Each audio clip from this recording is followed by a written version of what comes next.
Verset premier, c'est un texte qui semble difficile d'éviter parce que c'est là que tout a commencé par rapport au voyage missionnaire de Paul, qui s'appelait Saul encore. Et ce texte nous raconte comment ça s'est passé. Comment est-ce que les voyages missionnaires ont débuté? Dans Actes 14, 13, verset 1, il y avait dans l'église d'Antioche des prophètes et des docteurs. Barnabas, Siméon appelé Niger, Lucius de Cyrène, Manahem, qui avait été élevé avec Hérode, le tétrarque, et Saul. Pendant qu'ils servaient le Seigneur dans leur ministère et qu'ils jeûnaient, le Saint-Esprit dit « Mettez-moi à part Barnabas et Saul pour l'œuvre à laquelle je les ai appelés. » Après avoir jeûné et prié, j'ai sauté, non, c'est ça. Après avoir jeûné et prié, ils leur imposèrent les mains et les laissèrent partir. Barnabas et Saul, envoyés par le Saint-Esprit, descendirent à Séleucie, et de là, ils s'embarquèrent pour l'île de Chypre. Amen. Voilà comment tout a commencé. C'est là qu'on voit dans ce texte que les voyages missionnaires de Paul ont vraiment été initiés par qui? Par le Saint-Esprit. Et on voit que dans ce passage, à un moment donné, le Saint-Esprit se met à parler, à donner une direction. C'est lui qui dit « Mettez-moi à part Barnabas et Saul pour l'œuvre à laquelle je les ai appelés. » Et puis, une fois que cet appel a résonné, que l'église d'Antioche a entendu cet appel, ils vont s'y soumettre et ils vont laisser partir Paul et Barnabas.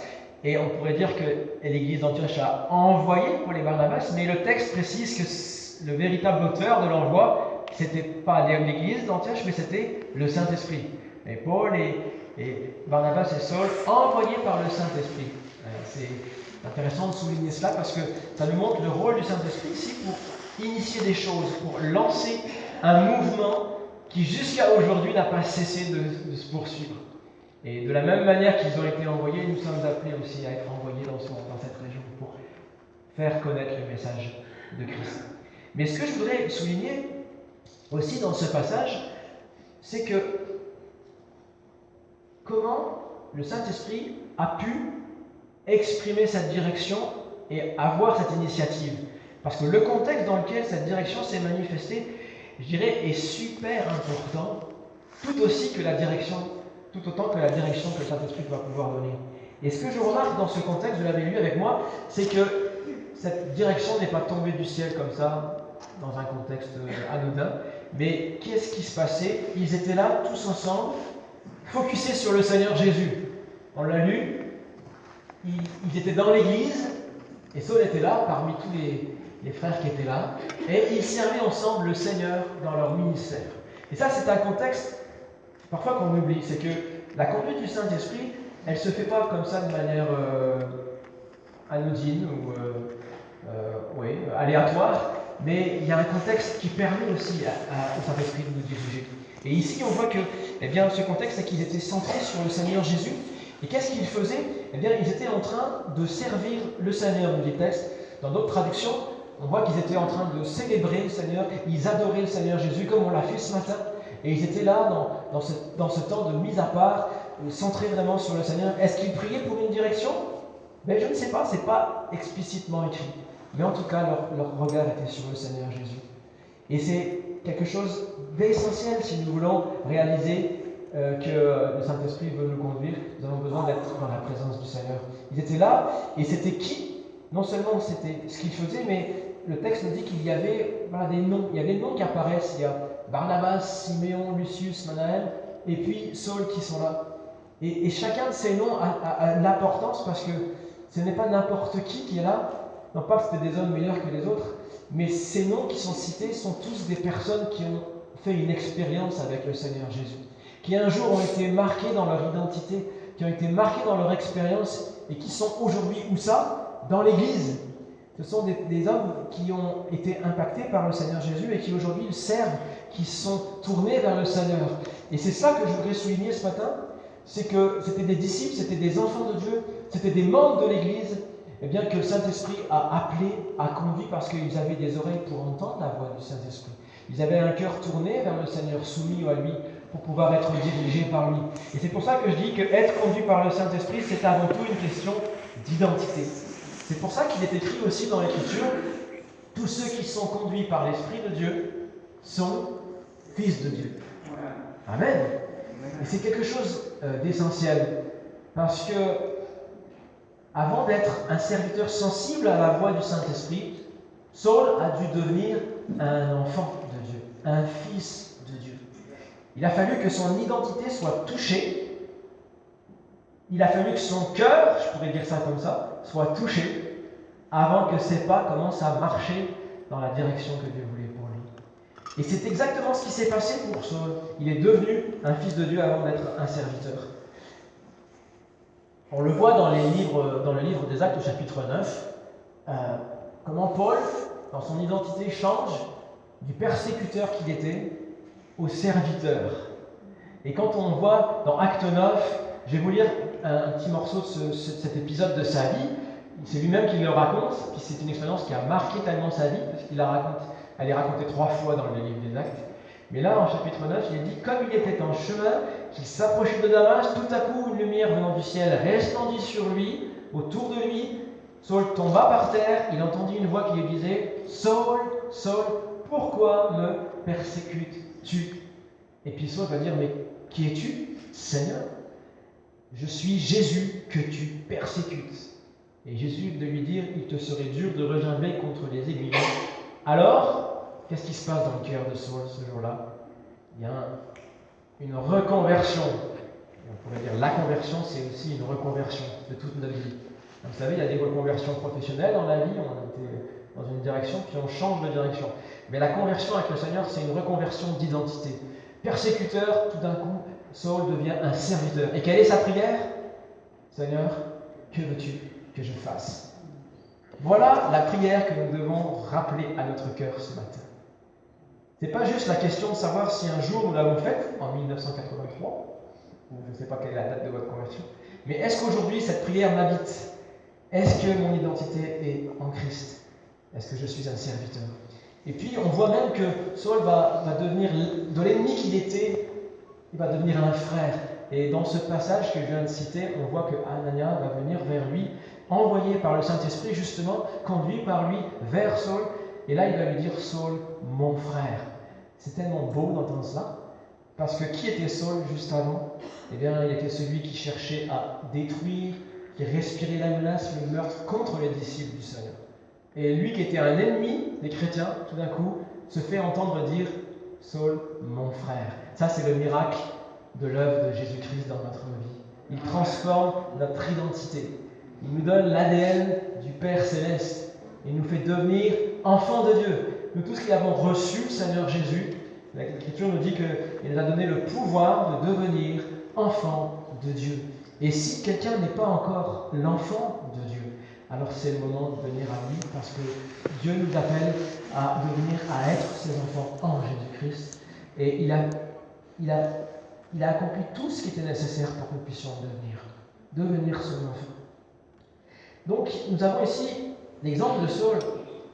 Et nous devons réaliser que la même réalité doit nous habiter ce matin. Vous savez, il y a un texte qui nous dit que nous sommes son ouvrage. C'est un texte que j'aime beaucoup, sur lequel je réfléchis souvent et qui habite toujours mon cœur. Mais c'est un texte dans les Éphésiens, chapitre 2, verset 10. Nous sommes son ouvrage ayant été créés en Jésus-Christ pour de bonnes œuvres que Dieu a préparées d'avance afin que nous les pratiquions.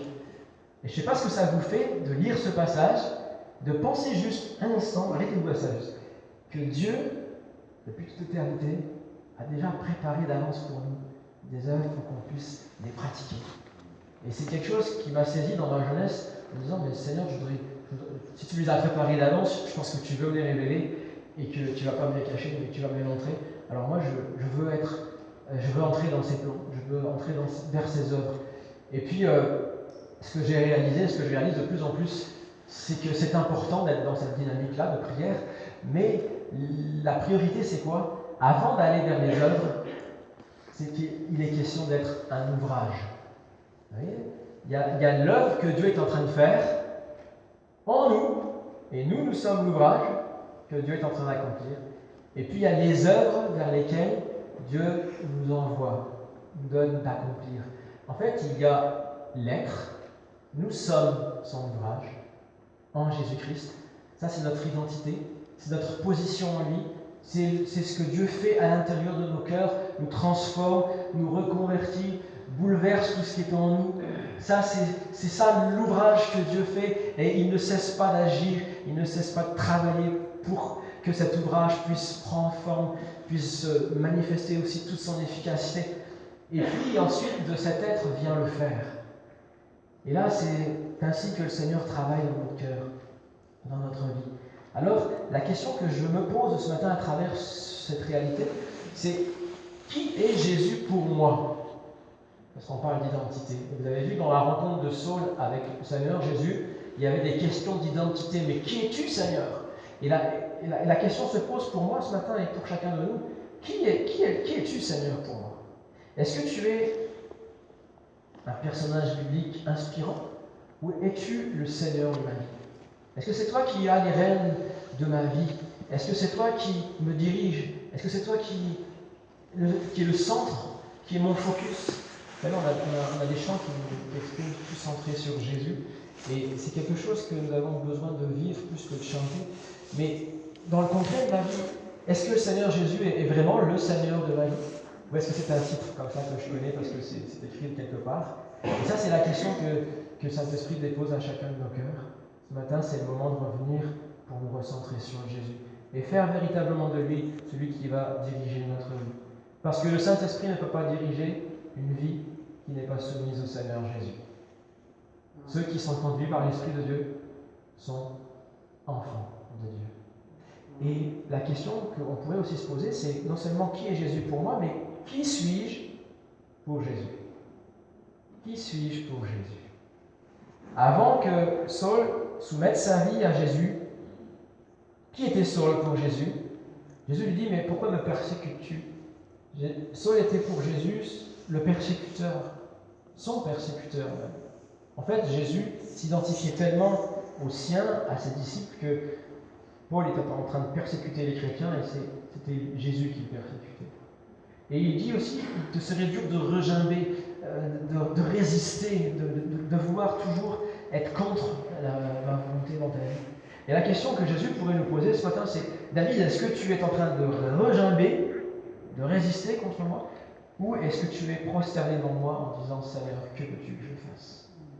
Et voilà la question que le Saint-Esprit nous pose aussi ce matin à travers l'exemple de Saul. Et c'est important d'être déjà là, devant cette réalité-là, parce qu'il n'y aura pas d'œuvre sans ouvrage. Il n'y aura pas de faire sans être.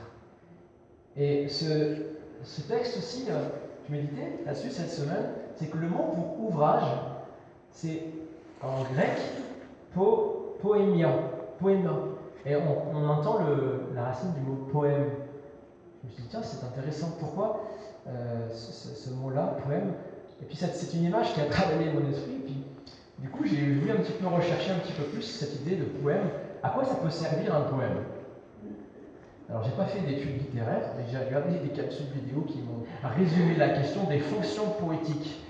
Et j'ai trouvé ça super intéressant, donc je vous le partage. C'est pas grave si vous oubliez ça ce matin, mais je trouvais qu'il y avait une bonne image aussi de ce que Dieu fait avec nos vies derrière cette idée de poème.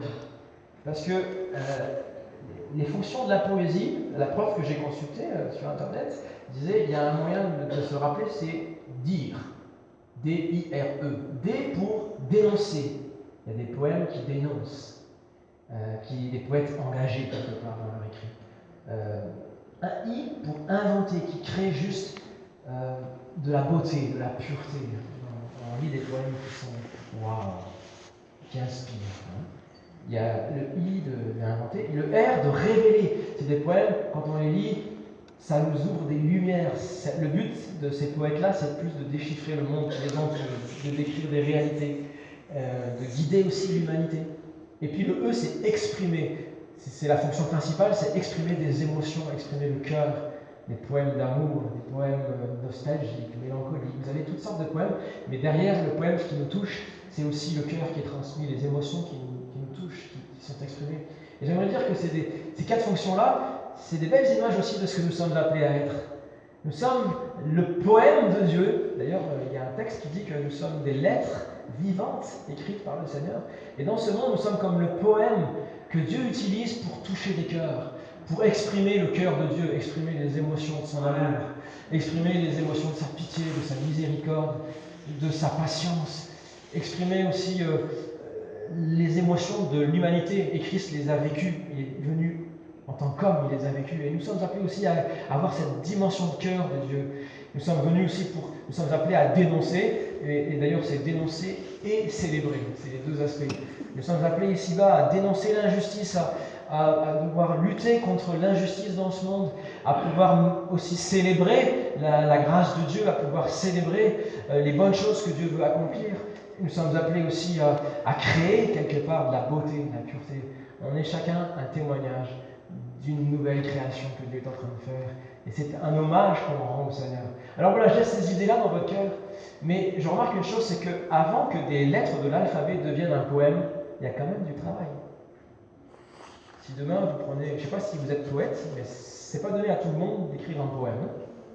Vous avez des lettres, il faut faire des mots, mais une fois que vous avez les mots, il faut les agencer. Et Dieu fait ça avec nos vies. Et ce que nous devons être, nous, c'est des lettres et des mots malléables entre les mains du poète, pour que le sens qu'il veut donner à notre existence puisse prendre forme et puisse commencer à toucher d'autres qui vont lire les lettres que chacun de nous sommes et puis les interpeller. Amen.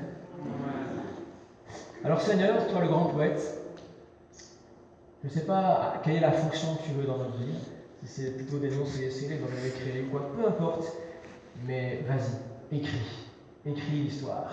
Amen. Que ce soit une prière, qu'on puisse prendre cette prière de Paul. Seigneur, que veux-tu que je fasse? Elle a renouvelé dans notre cœur. On va lire un deuxième passage maintenant, pour aller un petit peu plus loin. On a vu que la conduite de l'esprit a démarré dans la vie de Paul, quelque part, à partir du moment où son identité a été touchée. Mais j'aimerais aller un petit peu plus loin, en regardant un autre texte, pour montrer aussi l'importance de deux attitudes de cœur dans notre marche chrétienne. Il s'agit de l'humilité et la maturité.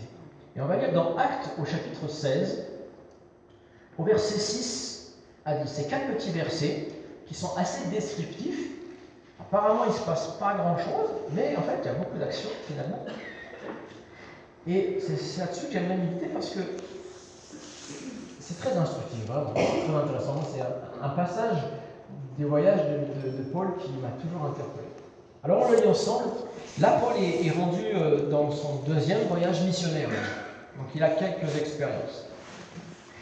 Et on lit, ayant été empêchés par le Saint-Esprit d'annoncer la parole dans l'Asie, ils traversèrent la Phrygie et le pays de Galatie. Arrivés près d'Amysie, ils se disposaient à entrer en Bithynie. Mais l'Esprit de Jésus ne leur permit pas. Ils franchirent alors la Mysie et descendèrent à Troas. Pendant la nuit, Paul eut une vision. Un Macédonien lui apparut et lui fit cette prière. « Passe en Macédoine, secours-nous » Après cette vision de Paul, nous cherchâmes aussitôt à nous rendre en Macédoine, concluant que le Seigneur nous appelait à y annoncer la bonne nouvelle. Amen. Est-ce que vous êtes toujours là? Vous n'êtes pas perdu là dans la géographie? On lit ça, bon, d'accord, ok, bon, c'est quand que ça arrive l'action là? Puis souvent on passe à la suite, enfin ils arrivent à Philippe, et puis là ils peuvent être chouettes. Mais j'aimerais vous dire que peut-être le temps qu'ils ont passé à Philippe était peut-être plus court que ce temps qu'ils ont passé là à chercher la direction. Et pourquoi je m'y arrête ce matin? Déjà peut-être pour mieux comprendre ce qui s'est passé, je vous ai mis une petite carte. C'est bien, dans notre Bible, on a des fois des cartes comme ça, des voyages de l'apôtre Paul. Puis nous, on a toujours, quelques millénaires après, on sait le parcours qu'il a fait. Mais lui, il ne le savait pas. Quand il est parti, il ne savait pas exactement là où il allait aller. Et le passage qu'on vient de lire ce matin, c'est dans la première partie de son voyage en fait. C'était cette section-là. Juste avant, on voit que Paul est vers Lystre, Icône. C'est là-bas qu'il va repérer le jeune Timothée et qui va, comme les églises de la région, donner un bon témoignage sur lui. Il va lui demander de venir avec lui pour l'accompagner.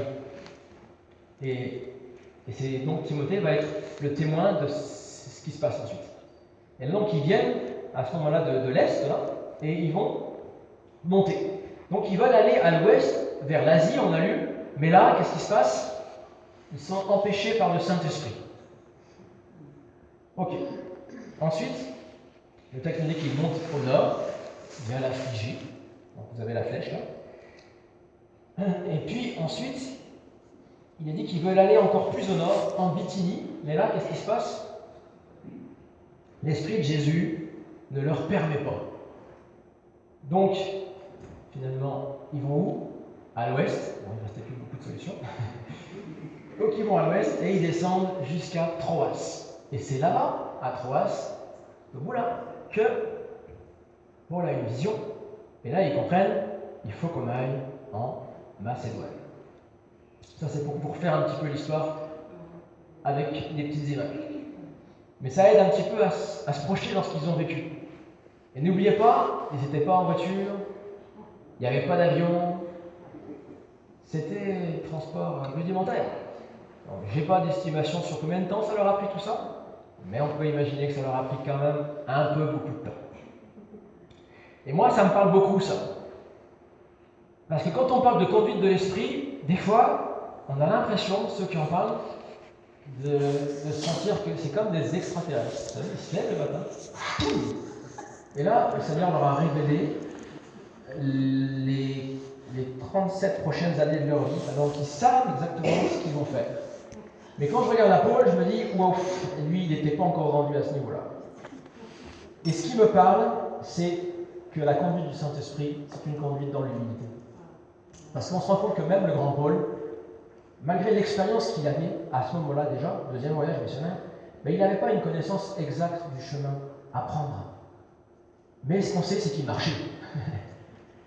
Mais cette humilité que le texte rend dans le processus, et n'oubliez pas que le jeune Timothée est là et il apprend du grand missionnaire, il a dû se poser quelques questions quand même. Mais où est-ce que tu vas, Paul? Mais en fait, c'est tellement réel de la vérité. Ayons l'humilité de reconnaître que, nous ne savons pas tout, et que nous dépendons beaucoup du Seigneur, quel que soit notre projet. Quand je regarde à Paul, je me rends compte que dans tout ce qu'il dit, dans tout ce qu'il écrit, il n'a aucune prétention orgueilleuse, mais il a une profonde humilité dans sa perception de comment Dieu dirige sa vie. Et je voudrais vous donner quelques exemples de ça. Ailleurs, Paul, quand il parle aux Éphésiens, qu'est-ce qu'il leur dit? Je reviendrai vers vous si Dieu le veut. On entend quand même, il avait fondé l'Église, il aurait pu dire c'est sûr, je reviendrai, mais non, si Dieu le veut. Quand il écrit aux Corinthiens, il leur dit quoi? J'irai bientôt chez vous si c'est la volonté du Seigneur. Quand il écrit aux Romains, il leur dit j'arriverai chez vous avec joie si Dieu le veut. D'ailleurs, après, il ajoute et je jouirai d'un peu de repos parmi vous. Mais en fait, il va y aller finalement là, avant, mais question repos. Il repassera. Mais il était toujours dans cette dynamique. Il avait des projets, mais il les soumettait à la volonté du Seigneur. Parce qu'il n'était pas certain de ce qu'il avait dans le cœur était exactement ce que Dieu permettrait. Il était dans l'humilité.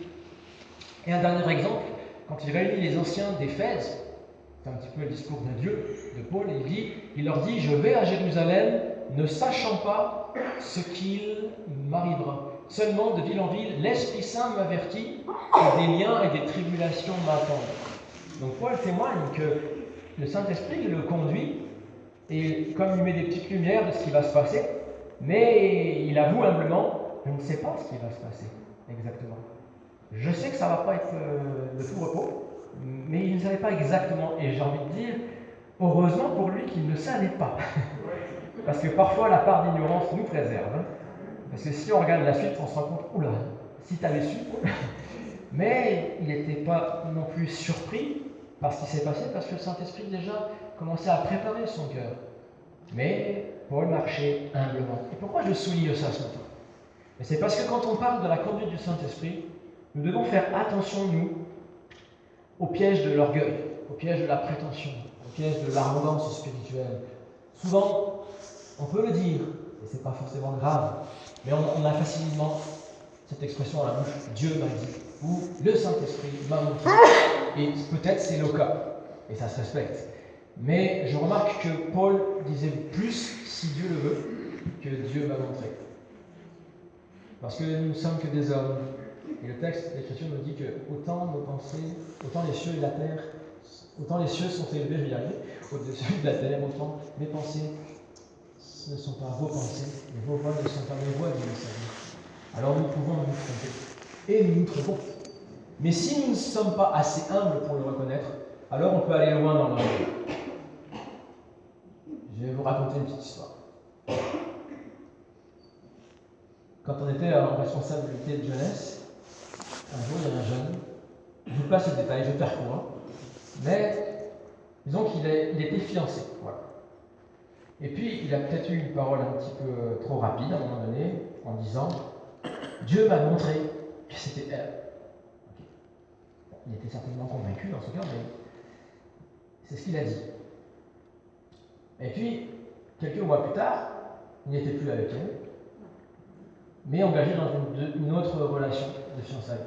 Et j'ai envie de dire, c'est correct dans le sens où les fiançailles, c'est pas encore l'engagement, donc il peut y avoir maturité, réflexion, changement, voilà. Mais là, le problème, c'est qu'au lieu de dire « je me suis trompé », il va dire en fait, Dieu m'a montré qu'il avait changé d'avis.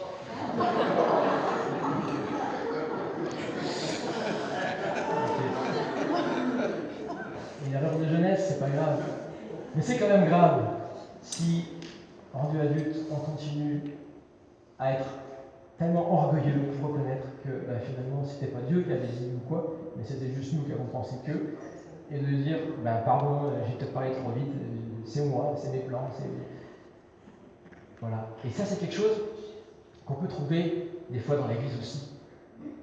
Et Paul même met en garde à un moment donné les Colossiens en leur disant que personne sous une apparence d'humilité ne pourra s'essongrer le prix de la course quand il s'abandonne à ses visions qu'il est entré d'un vain orgueil par ses pensées charnelles. Mais parce que des fois, il y a beaucoup de mal qui est fait par rapport à des soi-disant révélations que le Saint-Esprit a eues, surtout quand c'est des révélations que tu as reçues pour quelqu'un d'autre que lui n'a pas eu. La manière de Dieu de nous parler, c'est qu'il connaît nos cœurs et qu'il nous parle à ses enfants. Et donc, soyons humbles dans notre manière aussi de parler, et puis nos cœurs surtout, ne pas tomber dans le piège de l'orgueil. C'est tellement important parce que si nous voulons vraiment être conduits par le Saint-Esprit, bien le Saint-Esprit ne peut pas avoir les coups des franges, j'ai envie de dire, les mains libres, s'il voit un cœur orgueilleux. Vous savez, la promesse de Jésus, c'est le Saint-Esprit vous conduira. Ah oui, ça c'est une petite image pour montrer que l'humilité a plus de stabilité. Vous voyez, celui qui fléchit la tête avant qu'il ne sait pas. Il y a plus de racines que celui qui a la grossette et qui parle beaucoup et qui affirme beaucoup de choses. Bon, c'est juste pour visualiser le point. Et vous savez, la promesse de Jésus, l'Esprit vous conduira, le verbe qui est utilisé, on aurait pu le traduire autrement en disant l'Esprit sera votre odégos. Et qu'est-ce que c'est un odégos? C'est un chef sur la route, ça c'est le dictionnaire biblique, un guide, un enseignant, pour qui? Pour l'ignorant et l'inexpérimenté. Si nous voulons que le Saint-Esprit soit notre chef, notre guide, notre enseignant, nous devons être, nous, quoi? Des ignorants et des inexpérimentés. Mais si maintenant nous disons au Saint-Esprit, je sais, alors lui dit, vas-y, je te laisse faire. C'est comme ceux qui pensent connaître leur chemin et qui refusent de demander de l'aide, vous voyez, parce qu'ils sont trop orgueilleux. Je crois que c'est chercher la vie l'orgueilleux aimera. Je te conseillerais, j'aurai le regard sur toi. C'est pas merveilleux ça? Que le Dieu de toute éternité nous promette, s'engage personnellement pour toi. C'est singulier. À nous guider, à avoir les yeux sur nous, à nous montrer le chemin. Et je dis waouh! Mais on oublie parfois que le verset 8 est suivi du verset 9. Et qu'est-ce que dit le verset 9?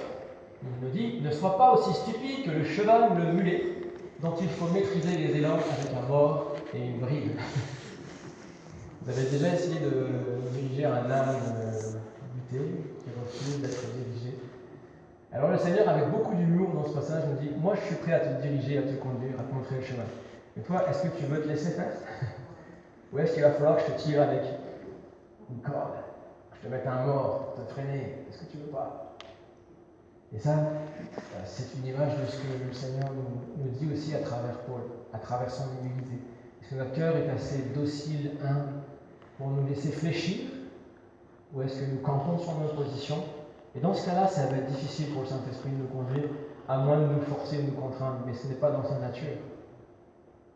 Alors si nous voulons être conduits par le Saint-Esprit, ayons une attitude de cœur d'humilité. Amen. C'était mon point. Et puis, il y a une deuxième chose que j'aimerais souligner, ce sera la dernière, mais c'est la dimension de la maturité. Pourquoi parler de maturité? Il y a deux directions qui me parlent de maturité. Le premier, c'est qu'est-ce qu'a fait le Saint-Esprit dans ce passage? Vous l'avez remarqué avec moi? Il a empêché et il n'a pas permis. Comme s'il avait mis deux panneaux arrêt ou feu rouge ou demi-tour. Et on peut se poser la question, mais comment est-ce qu'il les a empêchés? Comment est-ce qu'il ne les a pas permis d'aller dans la direction qu'ils avaient anticipée? Est-ce que c'était par des moyens externes où il les a comme bloqués? Personnellement, là c'est une question d'interprétation, mais personnellement, je vois plus que le Saint-Esprit les a juste empêchés. Parce que l'opposition n'est pas forcément le signe qu'on n'est pas dans le plan de Dieu. Et quand vous regardez les voyages missionnaires de Paul, vous vous dites effectivement, il y a eu beaucoup d'opposition et pourtant il était dans la direction que Dieu lui avait donnée. Mais je crois plus à une action intérieure du Saint-Esprit. Et les verbes qui sont utilisés là, d'ailleurs, suggèrent un petit peu ça, parce que empêcher, c'est ici prévenir d'une défense. C'est comme si le Saint-Esprit les avait prévenus que ce n'était pas le bon plan. Et puis, permettre, c'est aussi comme, ne pas permettre, c'est comme retenir. Comme si ils avaient ressenti que l'Esprit de Jésus ne les laissait pas faire, ne les laissait pas aller. Et je crois que ça touche quelque chose comme un veto du Saint-Esprit, comme un veto que le Seigneur a mis sur leur cœur dans ce projet, qui était logique, et prêcher la parole de Dieu quand même. Pourquoi est-ce que... Mais à cet endroit, c'était peut-être pas le temps de Dieu. En tout cas, ils ont été sensibles et ils se sont soumis à cette direction. Et dans notre vie, ça m'a fait penser à quelque chose. Il y a plusieurs manières de comprendre comment Dieu veut nous diriger. Il y a aussi plusieurs manières de comprendre qu'il y a un problème. Vous savez, vous pouvez conduire une voiture et vous pouvez voir le petit voyant, je ne sais pas si vous le voyez là, rouge là, qui vient de s'allumer là. Vous pouvez dire, c'est rien. Ou alors vous pouvez dire, oula, peut-être que je m'arrête pour aller vérifier si j'ai assez d'huile dans le moteur. Ou si mon... C'est quoi ça déjà comme ça? Il fait du refroidissement, donc peut-être rajouter un petit peu d'eau là. Ou alors vous pouvez continuer votre route et puis vous rendre compte qu'il y a un problème et que là, il va falloir peut-être aller voir le garagiste. C'est un peu la même chose que quand vous voyez tous ces panneaux-là. Il y a des signes extérieurs, il y a des lumières qui s'allument. On y prend garde ou pas. Mais à un moment donné, on se rend compte qu'on est dans une impasse. Et j'ai envie de dire, c'est la même chose avec le Saint-Esprit. Je pense que le Saint-Esprit n'a pas besoin d'utiliser des circonstances dramatiques pour nous parler. Parce que la bonne nouvelle, c'est qu'il sait parler. Pensez-y un instant. C'est juste la question, est-ce que nous savons écouter? Et quand on réalise que le Saint-Esprit est celui qui imprime en nous comme des lumières, j'ai envie de dire, un petit peu à l'image, parfois il nous dit, il y a un virage qui s'annonce. Et notre cœur est préparé à ça. Parfois il nous dit, arrêt, stop, feu rouge, feu vert. Il y a plusieurs manières par lesquelles nous pouvons être conduits, dirigés. Mais nous devons nous apprendre à grandir dans notre maturité, avec le Dieu oublié. Ce matin, j'ai acheté mon livre, parce que je ne l'ai pas encore lu. Mais ça m'interpelle. Et je pense que je vais être béni. D'ailleurs, j'ai ouvert tout à l'heure avant le culte, juste comme ça, et je suis tombé sur un passage que je vais vous lire tout à l'heure. Mais je pense que ça a été conduit. Mais c'est vrai que le Saint-Esprit est souvent dans notre piété personnelle comme le Dieu oublié. Et pourtant, dans 2 Corinthiens 13, il nous est précisé Voilà, c'est une bénédiction, c'est la prière de Paul là, pour les Corinthiens, mais que la grâce du Seigneur Jésus-Christ, l'amour de Dieu et la communication du Saint-Esprit soient avec vous. Est-ce que vous connaissez la grâce du Seigneur Jésus? Amen. Et l'amour de Dieu, justement, quand on découvre la grâce du Seigneur Jésus, on découvre l'amour de Dieu. Dieu a tellement aimé le monde, il nous a prouvé son amour par la grâce qui est en Jésus. La grâce de Jésus, l'amour de Dieu, puis le troisième Dieu oublié, c'est qui? La communication du Saint-Esprit, la communion avec le Saint-Esprit. Le fait que nous avons la grâce en Jésus, que nous avons l'amour du Père, c'est pour nous amener aussi à la communion avec l'Esprit. Et la communion, un autre mot, c'est la communication, parce que le Saint-Esprit veut nous conduire. D'ailleurs, la parole du monde dit que le Saint-Esprit vous accorde la communion avec lui et qu'il vous conduise. C'est en dialoguant avec le Saint-Esprit, en apprenant à reconnaître le son de sa voix et à pouvoir aussi communiquer avec lui. Nous sommes appelés à cette dimension-là. Et c'est pour ça que je parle de maturité. Nous avons besoin de grandir en maturité dans notre intimité avec le Saint-Esprit. Et c'est ce à quoi le Saint-Esprit nous appelle, la parole de Dieu nous appelle ce matin. Et puis, une dernière chose, c'est aussi, qu'est-ce qu'ils ont fait les apôtres, eux? Je vois que parmi tout ce processus, ils ont pris des actions en main. Ils se sont disposés à entrer, ils ont franchi, ils ont marché.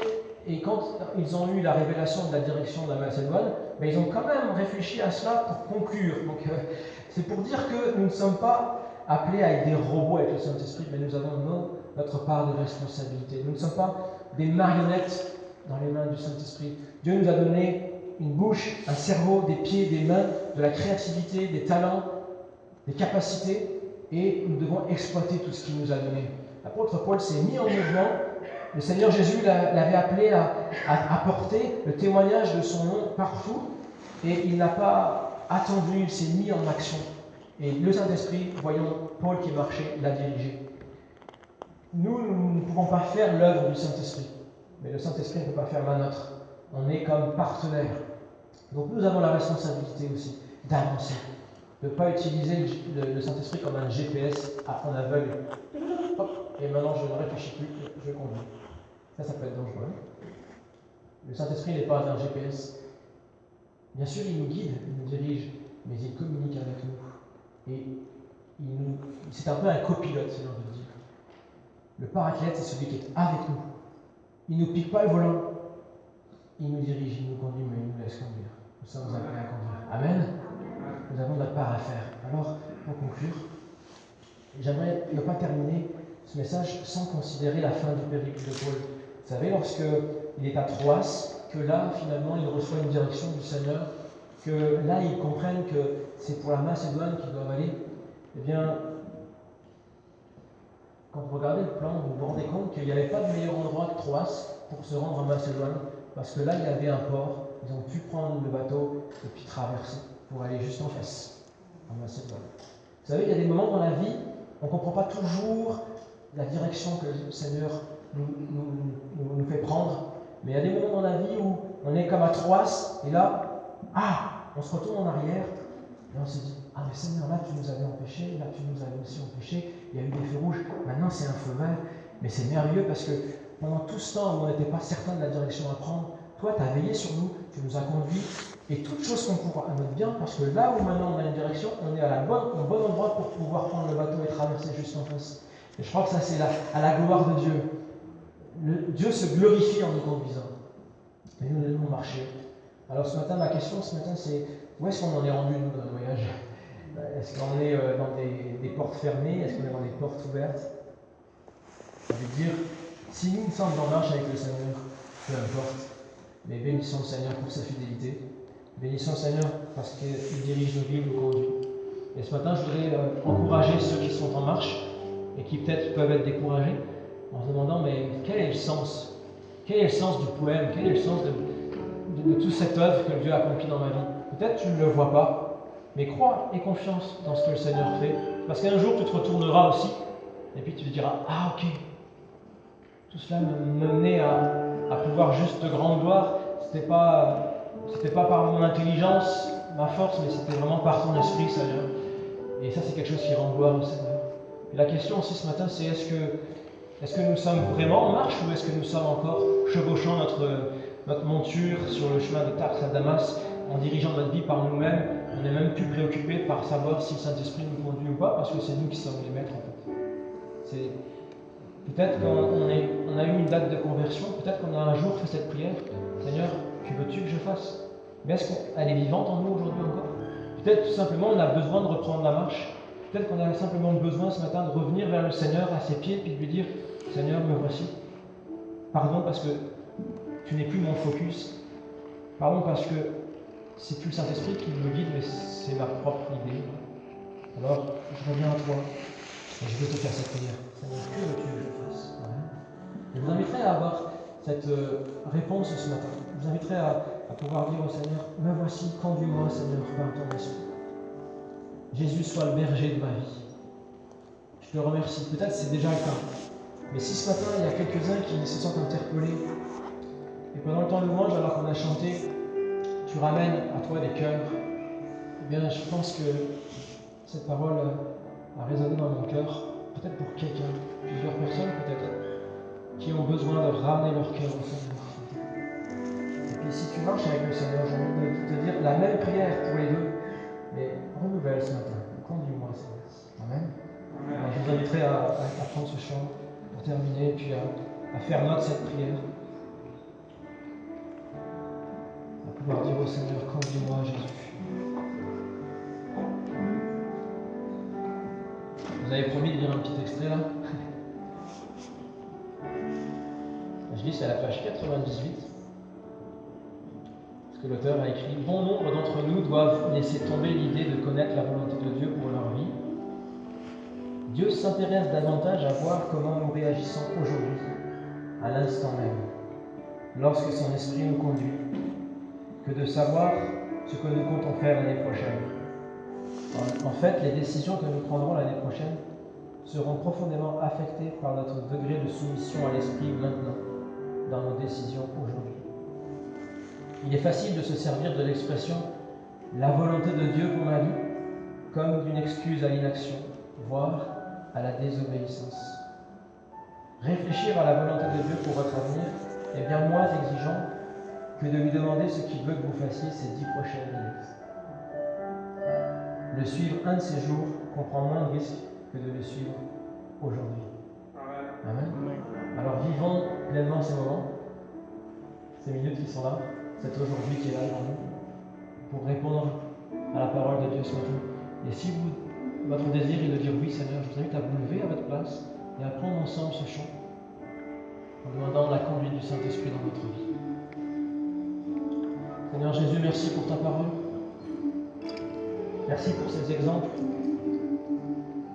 dans ton écriture. Merci pour l'exemple de Paul, Seigneur.